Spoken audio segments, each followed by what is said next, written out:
श्री राम कौन थे जाने। यदि किसी को धर्म का रूप देखना हो तो उसे वाल्मीकि रामायण का अध्ययन करना चाहिए। श्री राम का चरित्र आदर्श धर्मात्मा का जीवन चरित्र है। मर्यादा पुरुषोत्तम श्री रामचंद्र जी के जीवन चरित्र को जानकर अपनी जीवन और व्यवहार में उन्हें अपना आदर्श मानकर उनके जैसा बनने की कोशिश करें। श्री राम अयोध्या के राजा थे। वे बड़े प्रतापी, सहनशील, धर्मात्मा, प्रजापालक, पाप रहित, निष्कलंक थे। पिता का आज्ञाकारी, भाइयों को हृदय से प्यार करने वाले, माता का सम्मान करने वाले, हर अमीर गरीब, छोटे बड़े से भेदभाव से दूर प्रेम करने वाले श्री राम जैसा व्यक्ति अभी धरती पर दूसरा पैदा नहीं हुआ। इसीलिए उन्हें मर्यादा पुरुषोत्तम भी कहा जाता है, क्योंकि उन्होंने मानव समाज के लिए आदर्श व्यवहार की मर्यादाएं स्थापित की। वे आज से लगभग 9 लाख वर्ष पूर्व त्रेता युग के अंत में हुए थे। उनके जीवन काल में ही महर्षि वाल्मीकि ने अपने रामायण ग्रंथ में उनका जीवन चरित्र दिया है। महर्षि वाल्मीकि अपने आश्रम में बैठे थे। घूमते हुए नारद मुनि वहां आ पहुंचे। तब वाल्मीकि ने नारद से पूछा, इस संसार में वीर, धर्म को जानने वाला, कृतज्ञ, सत्यवादी, सच्चरित्र, सब प्राणियों का हितकारी, विद्वान, उत्तम कार्य करने में समर्थ, सबके लिए प्रिय दर्शन वाला, जितेंद्रिय, क्रोध को जीतने वाला, तेजस्वी, ईर्ष्या न करने वाला, युद्ध में क्रोध आने पर देव भी जिससे भयभीत हो, ऐसा मनुष्य कौन है, ये जानने की मुझे उत्सुकता है।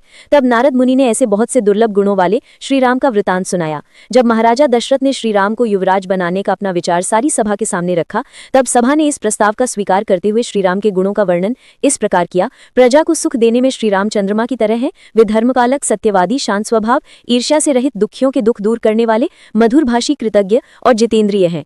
मनुष्यों पर कोई आपत्ति आने पर वे स्वयं दुखी होते हैं और उत्सव के समय पिता की भांति प्रसन्न होते हैं। उनका क्रोध और प्रसन्नता कभी व्यर्थ नहीं होती। वे मारने योग्य को मारते हैं और निर्दोषों पर कभी क्रोध नहीं करते।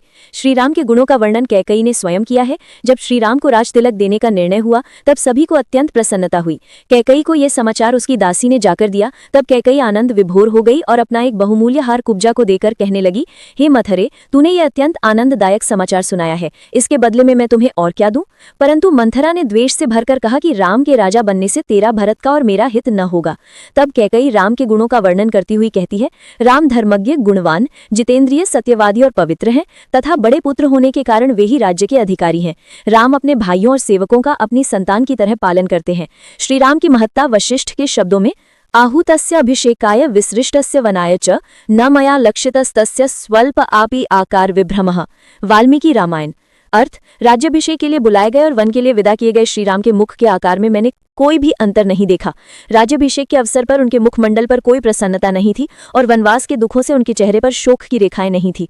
हमें श्रीराम के चित्र को नहीं, चरित्र को पूजना चाहिए। अगर श्रीराम के एक गुण को भी अपने जीवन में धारण कर ले तो हम मानव से महामानव बन सकते हैं।